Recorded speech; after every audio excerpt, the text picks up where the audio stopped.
like this.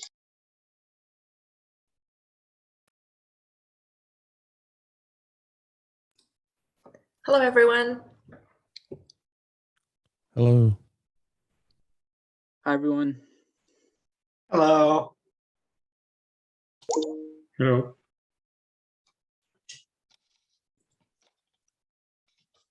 I'm just trying to find the screen share button again to share my screen. Doing screens.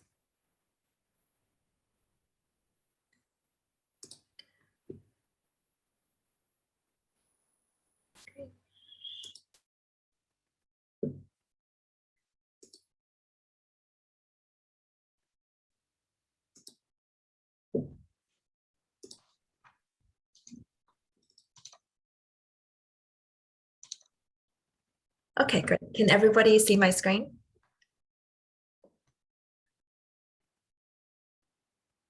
Yep. Thanks for confirming, Nathan. So here's the list of agenda I've collected for today. Before we start, are there any items that people want to add?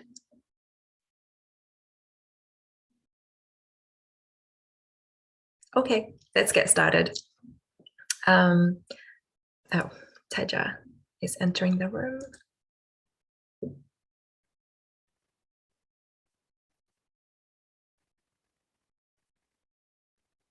Okay, great.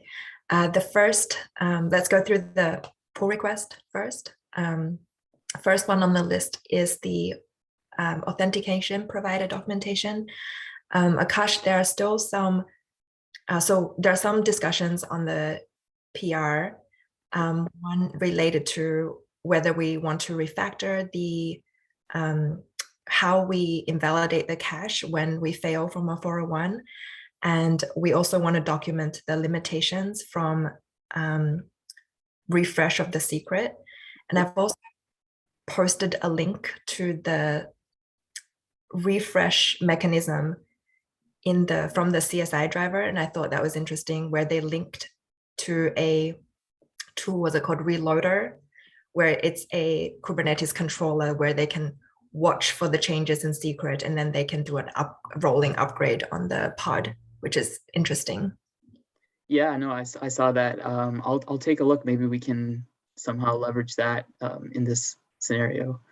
And then the other point that you had mentioned, where it was the refresh of the cache. I have a fix for that. So I think I'll add that. It's specific to the ORS-v2 operation. So if it's okay with you, I'd like to just add that fix in the same PR. If that works, and then we can get your everyone's opinion and feedback on it too.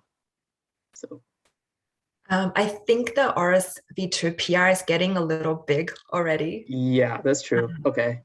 So I can base it off. I can create a separate one, but we'd probably want to merge the V2 first, and then we can add this. Yeah.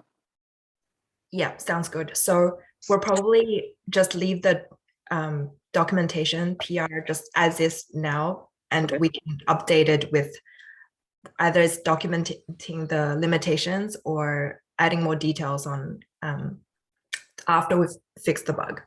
Okay, sounds good. Yeah, sounds good. Yep, sounds good.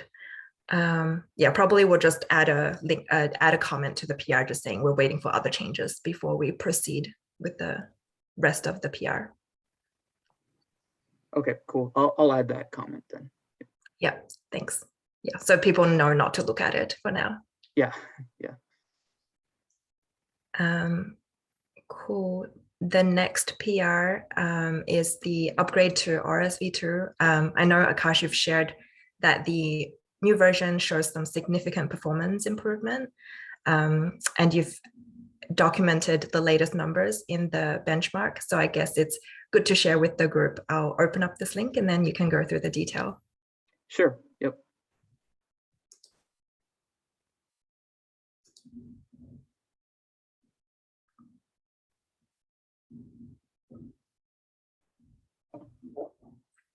The link is taking a while to load. Okay, there it is. Actually, do you prefer to share screen instead?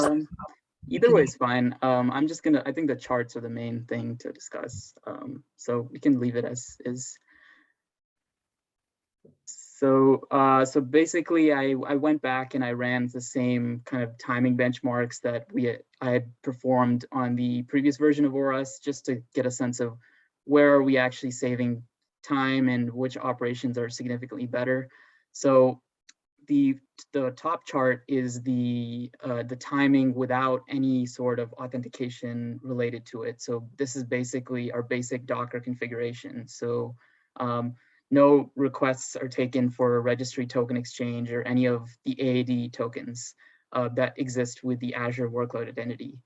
So even without considering the authentication, we can see that there's like significant improvements in two main operations. The first one is the list refers operation, which basically takes in the subject reference or descriptor and returns the reference artifact descriptors to that that are linked to that subject.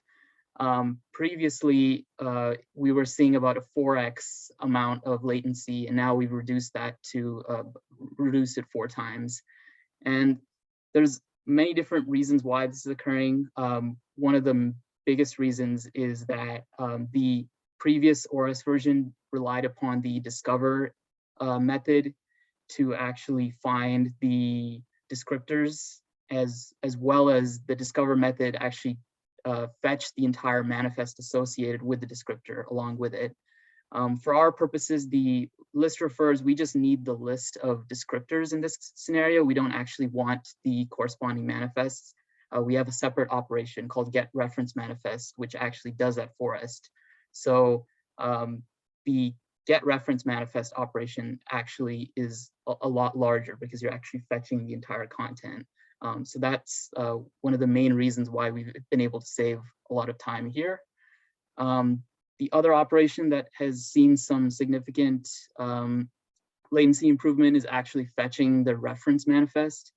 And that's primarily because the previous version, we were relying upon the ORAS graph method, which would actually take in the descriptor, the subject descriptor, subject reference, sorry, resolve that to the subject descriptor, and then it would essentially run the discover API at every layer that it was finding. And that includes grabbing all the refers again, downloading those manifests, which are a lot of operations. So we were actually able to save a lot of time by because from the previous refers operation, we already have the manifest descriptor, so we just need to resolve and fetch that manifest from the registry API. So with that, we're seeing a pretty big improvement. And the other operations, it seems like on average they are a little bit faster too, and that might have to do with the ORAS v1 reliance on the containerd and Docker resolver, which has its own intricacies and some extra requests involved there.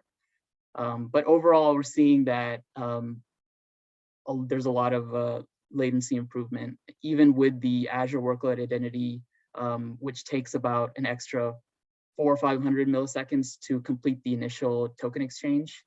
We're still within the timeout constraint. So I've yet to come across a timeout scenario in my testing so far, where it's actually timed out with this single artifact verification, which is good news. And I think, Susan, you've actually set up the whole workload identity AKS cluster. So yeah, once you feel comfortable with that, maybe you can also check this branch out and then try it out and see if you're seeing any more timeouts, just to make sure this isn't some one-off. I don't see how it could be, but just to verify as well. So, yeah.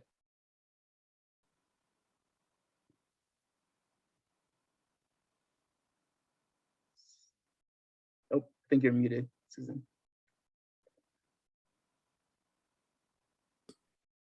Yeah, I was on mute. Thanks. Yeah, this is great. Any questions? Anyone? Teja, Nathan, and Jimmy? No questions, just this is really great. Yeah. Is this hack and be shared in the pull request? Okay. So I will add it to the pull request, and then I'll also, there's a discussion on GitHub where Eric had started on the timeout. So Sajay had kind of recommended that we add it to that as well, so that there's like a permanent a trace of this document there. Sure. Yeah. This is awesome. Yeah, So the Go ahead. overall, I was going to say the overall duration is still around a second. Is that what I'm looking at? So yes, the overall duration, if we don't consider authentication, is still around a second. Authentication adds what to it? Another second or? About half a second. or so. Okay. Yeah. So we're with authentication and the round trip. We're eating up about half of the window that we have from Open Gatekeeper. Yes.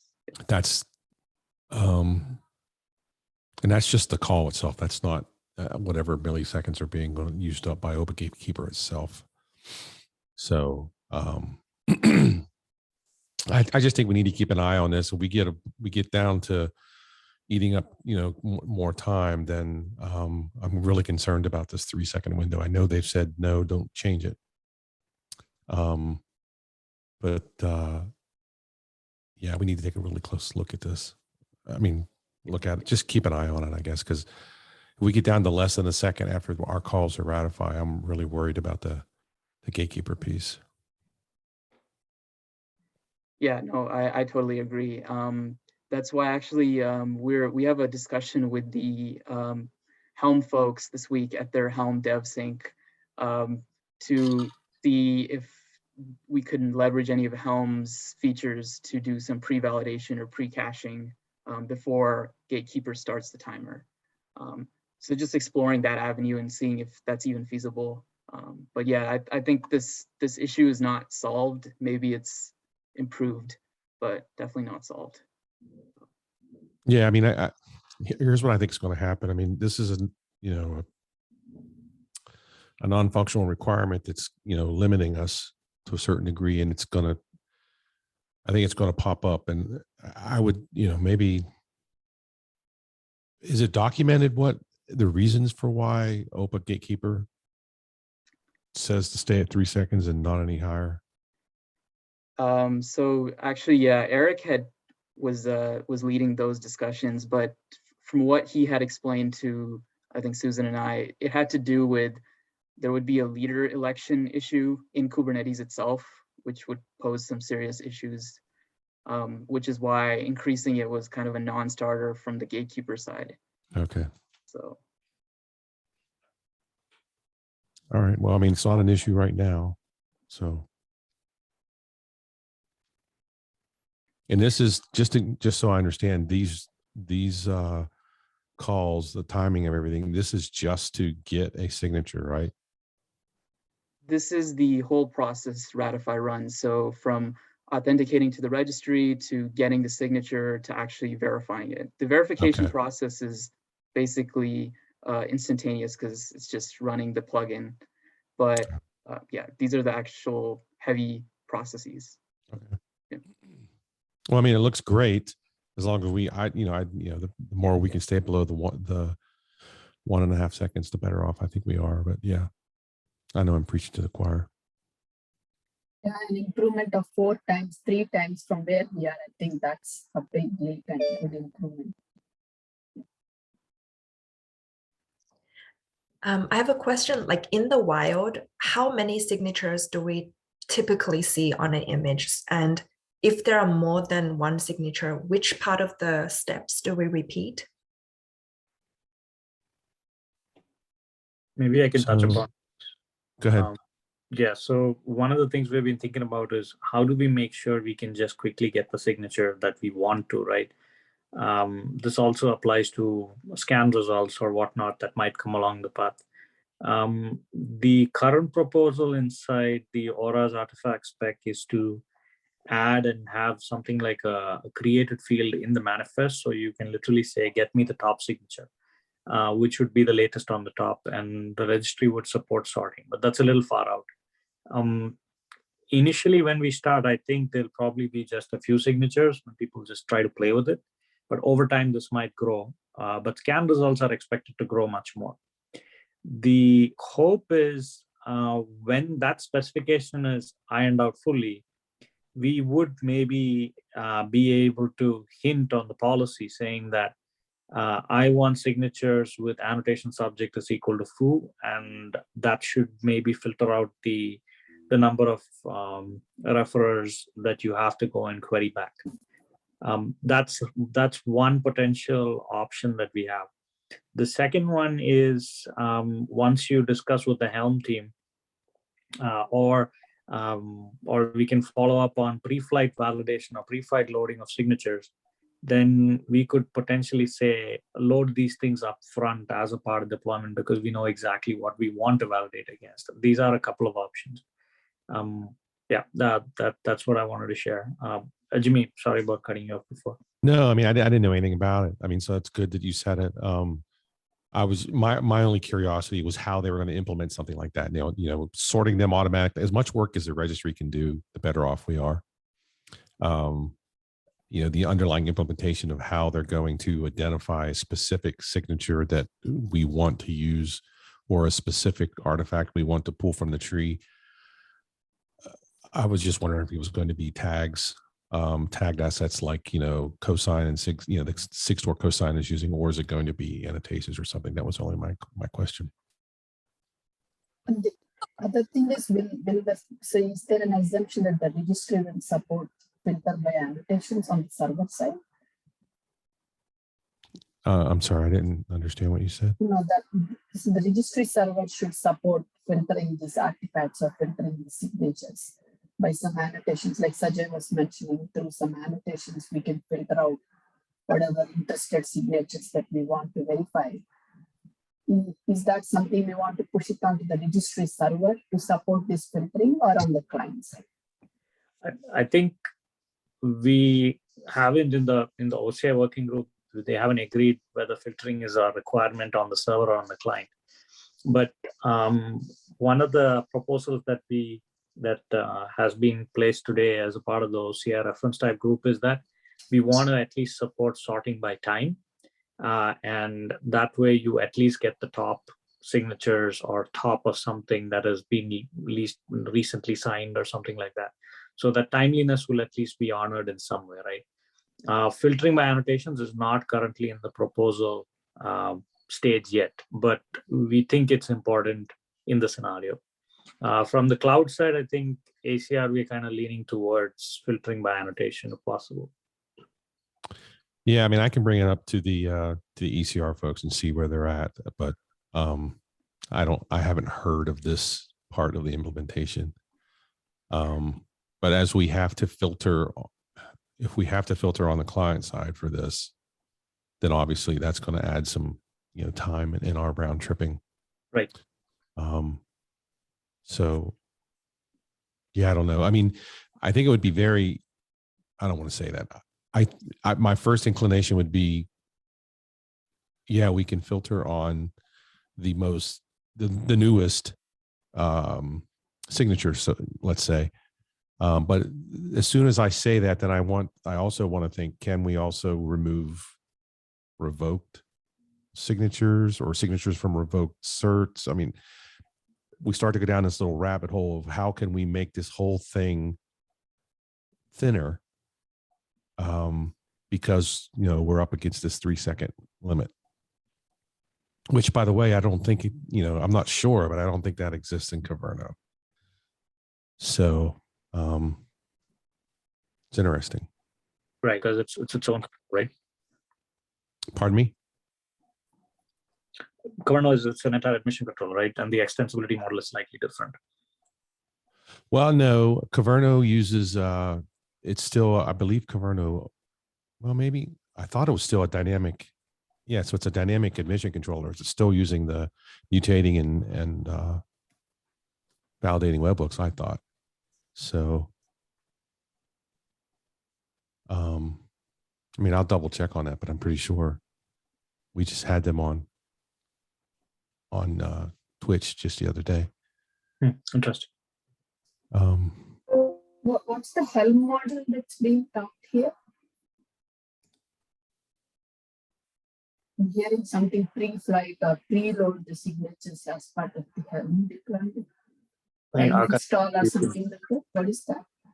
Yeah, so it's a very rough idea at this point, but we were looking to see if it was possible for Helm, before it actually created the Kubernetes resources for the deployment, could halt that and maybe pre-call the Ratify service saying this is an incoming image that needs to be verified.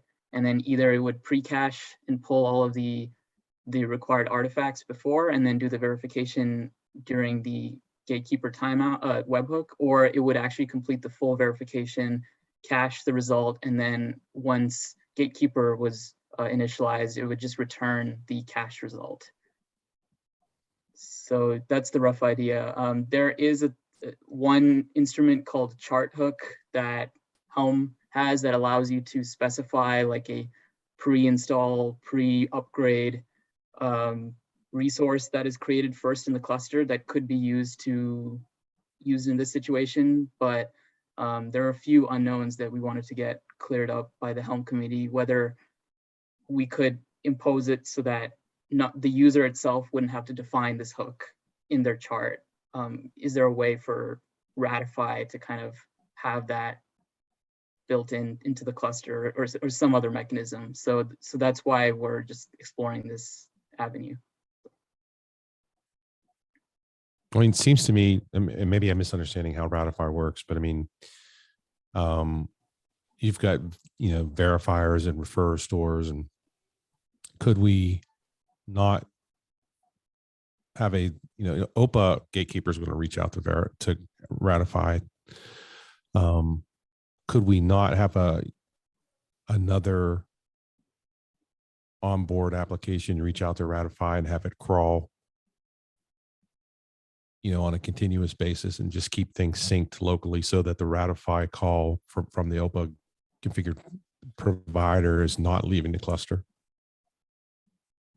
Is that what you're talking about here, or is that something else? If I'm understanding correctly, I think that was closer to the crawling cache solution that Eric was mentioning before.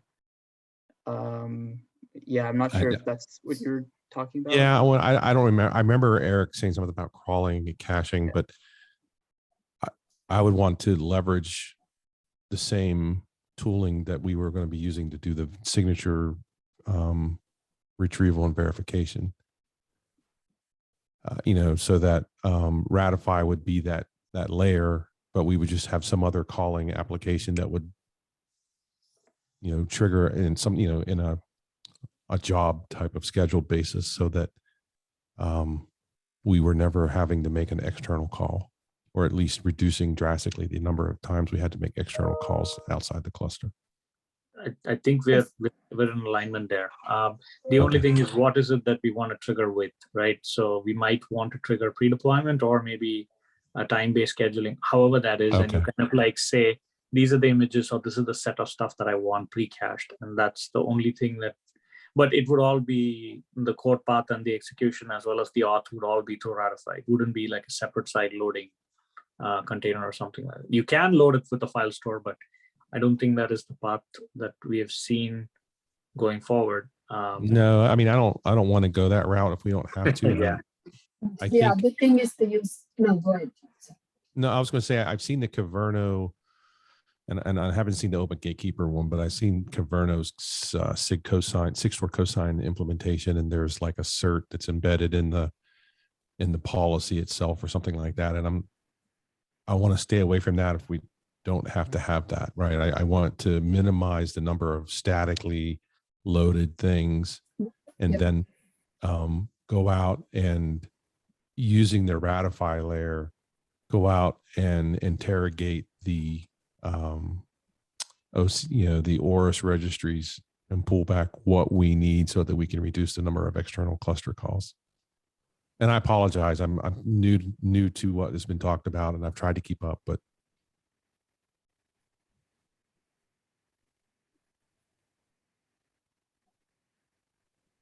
Like kind of the point, like along with Jimmy, like I don't know this static things, right? So you are assuming that people will come up with these images upfront to catch them in the Ratify versus the deployment. As part of the deployment, they just mentioned the images. Now there are two places where they have to manage or maintain their deployment images. I don't know, the usability aspect of it is something for me. I'm trying to just understand.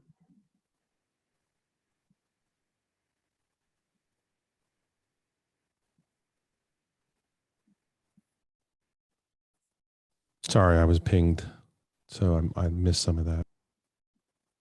No, I'm just thinking like, what's the usability here? Like deployment images now ahead, I have to decide, and then upfront I need to have them cached. Versus those images are just part of my deployment files. I don't know what's as a developer or something like that. What is the usability here? Yeah, and I don't know the answer to that. I mean, to me, the last thing I want to do is introduce, this race condition where we're fighting against a 3-second limit that we can't change. Because I don't think we can, to say that we're never going to go above 1.5 seconds return time I just don't think we know that yet. And we don't know what kind of downstream effects are going to have on very large registries, or what kind of effects we're going to get from, very large registries. And given the, newness of, ORIS, I don't know what expectations we may, or what we might see when we start to hit registries that are very large, like, specifically like public registries.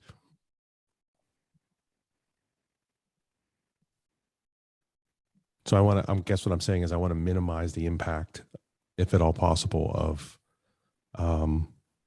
registry bloat and us having to, specifically when looking for specific signatures, the processing time could grow depending on the size of the registry, the size of the trees within the registry for each of the image artifacts.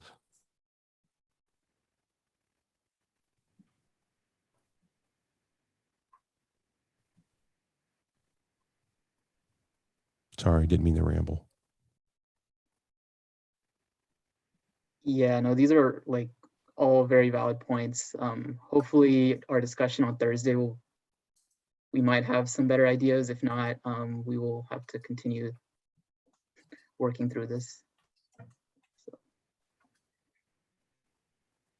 Yeah, Akash started a list of questions that we have on the Helm hooks workflow.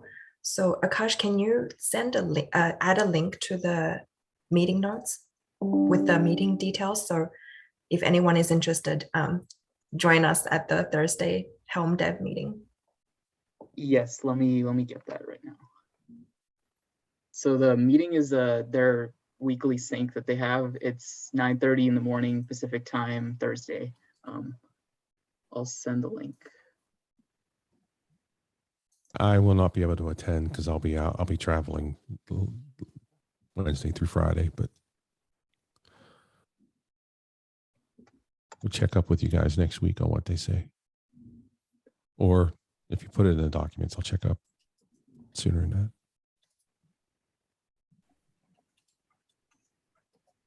Yeah, we'll make notes and we'll update the discussion thread on the gatekeeper timeout issue.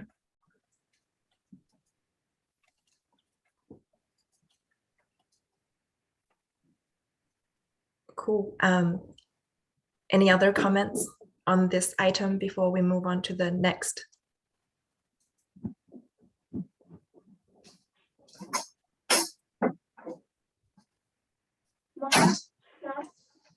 One final thing is I think the review has started on the PR, but if anyone has some extra time and wants to take a look, that'd be great. Yep, okay, shall do it this week.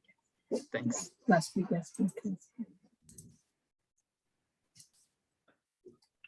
Thanks, Teja.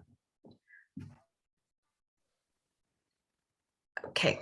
The next PR is a small PR that I previously had it. It's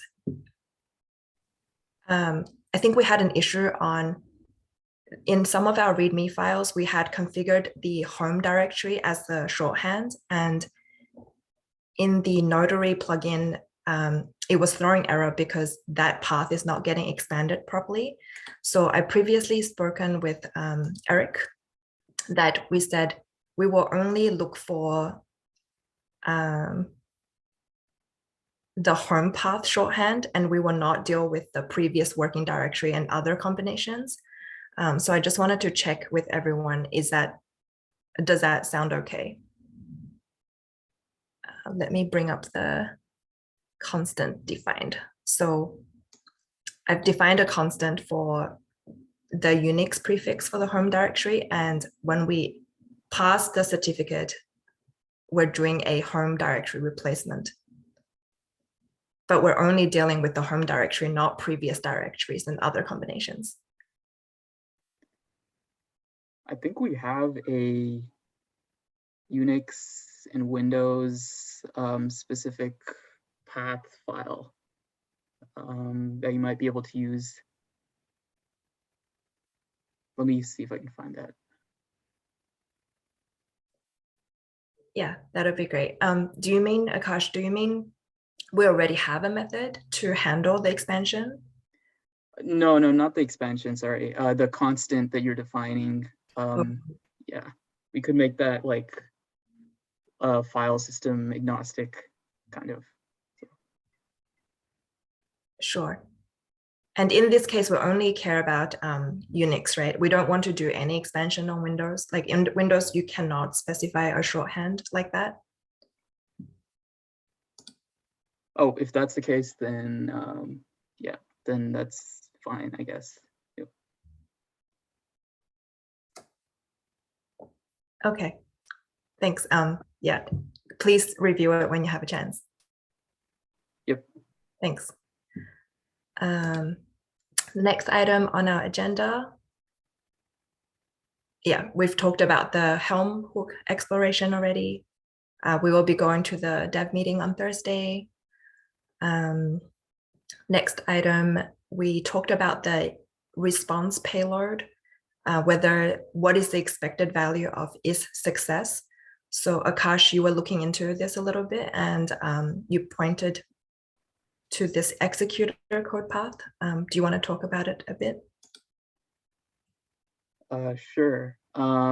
So I think based off of what we were discussing last week, we were seeing that even if the individual image, the signature verification for Notary had failed, the outside is success field would still show up as true, and the deployment would sometimes go through. So after tracing it, it seems like the issue is around this reference types parameter that is supposed to be set.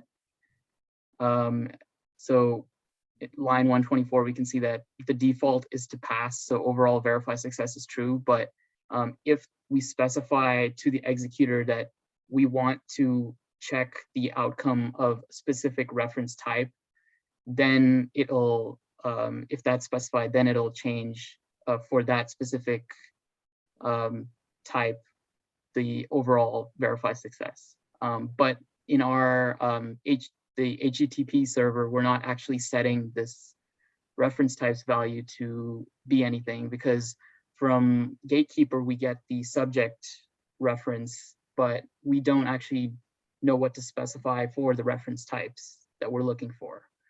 So this, I'm not exactly sure how we should approach this, because in this case, it'll always pass if you don't specify any sort of reference types.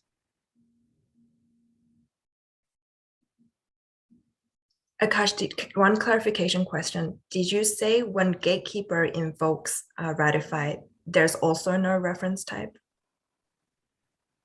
So my understanding is that it just returns the subject name. So it'll just return the image name of it. It's not going to actually specify anything beyond that. That's why if you go to the, maybe you can go back and go to the HTTP server code. Let's see, maybe I can send you the link. Sure, I think I've saw in the handler that we're passing the image, like the subject, and Yep. not reference types. Yep. Maybe Teja, do you have any context on this parameter? Like in which scenarios that this will be populated?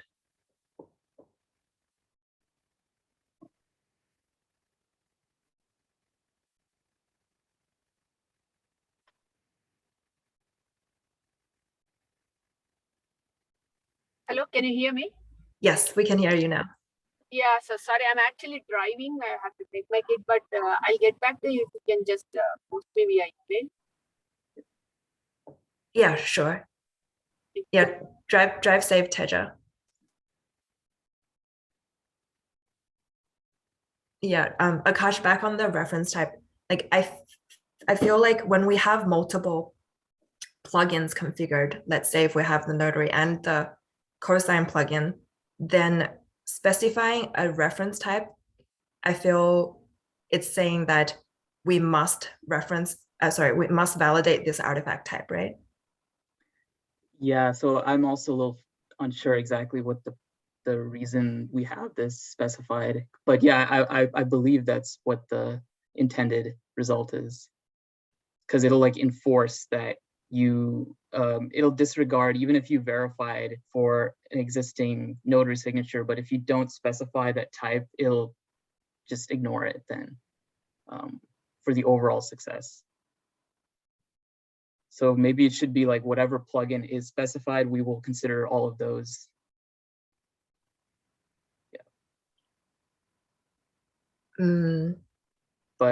But if also, you have multiple plugins specified and you're not sure what signature exists on the image, cannot really say the signature must exist for all the images. Like you might have some cosign signatures, you might have some notary signatures. Yeah, that's true. But we do have an item to review this logic, how to explicitly say that validation should fail if the signature is not valid.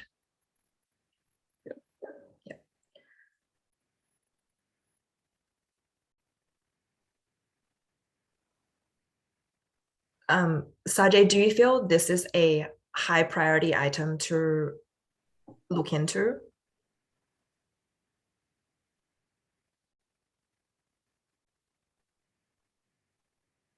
Does it block anything at this point? I'm sorry, I'm trying to refollow this whole thing while doing multiple things in parallel. So from my experiment, it actually did block, but there's multiple combinations of is success missing in the verify report versus the overall status. So different combinations of flag would yield a different result, is my experience. I think we agree. I think the previous discussion was the default should be, we should have a strong assertion of it's success only when we know it is success, right? So for all cases, just failing might be okay, and false positives are more risky because they can change the policy to audit if they want to and disable the whole thing and then figure it out. At least for development time, let's maybe opt for failure unless it is truly success is true in one of the verifiers. Sure. So we should default to fail. Yeah. Yeah. All Sounds good. Yep. Thanks. Right.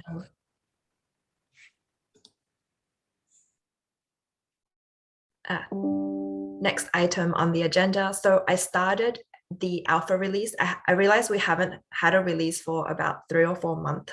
And with the latest authentication framework, with the documentation update, that we needed a new tag so our Helm chart can pull in the latest bits.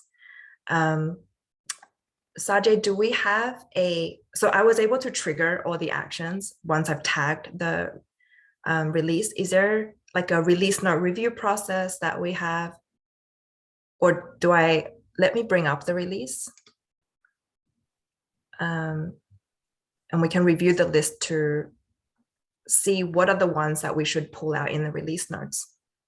So I go to home and Yeah.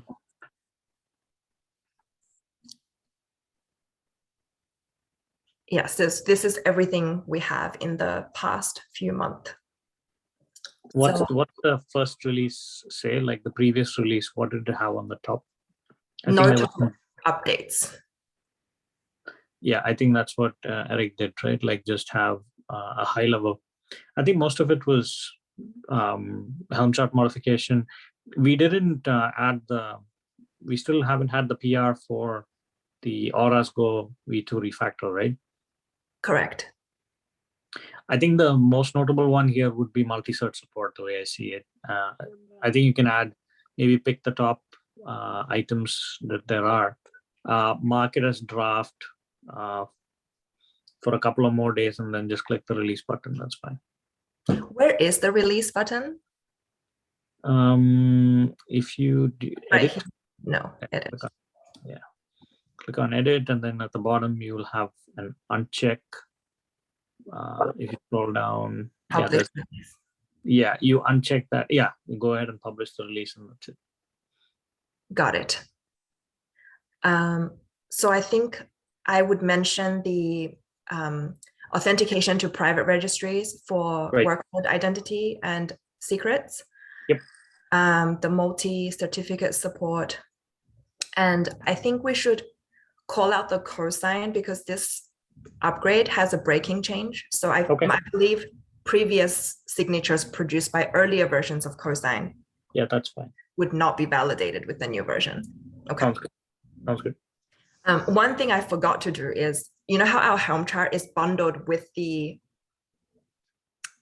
repository, right? So I haven't updated the Helm chart to pull v0.1.2 because it didn't exist yet. Yeah, so I think once you have the tag, you have the release right now, right, for this one? Yeah, now I have it. Yeah. So you can update main to use this release if you want to, and you can have a branch with the same release. But at least go ahead and update main once you've made this. Yeah, sounds good. And yeah, Akash, once you have merged the V2 integration, I think we can do another release. Okay, sounds good. And then I'll be able to also incorporate the Helm updates because I still need to update the Helm chart to use the directory instead of the other stuff. I'm still working on the Helm chart because I'm playing around with the CSI driver, and at the moment it just crashes and it doesn't load. So I'm having fun with it. The other thing was there was a work item to move the Helm chart to another page, right? Not like remove requirement for cloning. Is that the one that you're working on, or is it just fixing up Helm chart to use the CSI driver and whatnot? Yeah, so I'm trying to play with the Helm chart a little bit, and then the next item I would do is to move it to a different repository. Then we don't have this release problem. Like we would release it, and then we'll update the Helm chart in the different repository. Okay, sounds good. You can work with Lucky to get the repo if you want to. Or the other thing is, if you look at Gatekeeper, I think the Gatekeeper is released from the same repository, but they release it on the GitHub IO as a page. So that might be the other version, but we can discuss that with Sartak and find out how to go about this. Yeah, sounds good. I'm trying to update the Helm chart for multi-directory and also update it to use workload identity instead of pod identity. Cool. Aligned with the authentication framework. Sounds good. I believe that's everything on our list today. Anyone else have other items? I think this is great progress.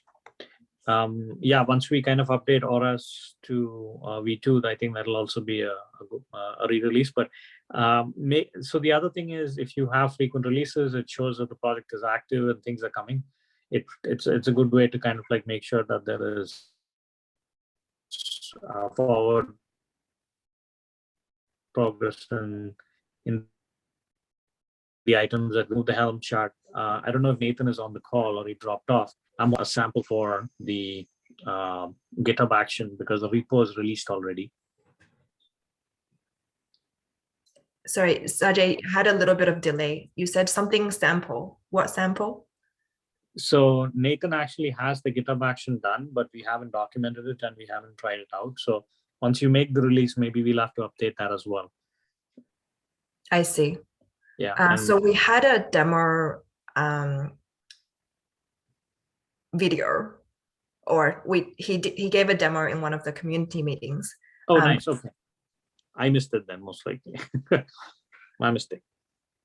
Yeah, I was thinking that maybe on our YouTube playlist, I can cut that out and make a separate video so people can they can find it easily. Oh yeah, that would be great. Yeah. Oh, Akash, the other thing that that we talked about earlier, like with the support for authentication for secrets and stuff like that, do we want to add additional configurations to our deployment file in the Helm chart? So then people can configure the values and then they'll be like, they don't have to author it from scratch. Yeah, that's actually a great idea. So I'll add the template that you had recommended, and then it'll be easy for them to just in the values file to specify what they want to use. So yeah, will we be able to add the role assignment in the deployment files? I'm not sure. Yes, probably. But I'll have to look into that. So yep. Yeah, that would be great. Yep, that's all, everyone. Thank you. Yeah, 10 minutes early today. That's always awesome. All right. Thank you. Thanks. Thank you, Jimmy. Thank you, everyone. Take care. Thank you. Bye, Teja.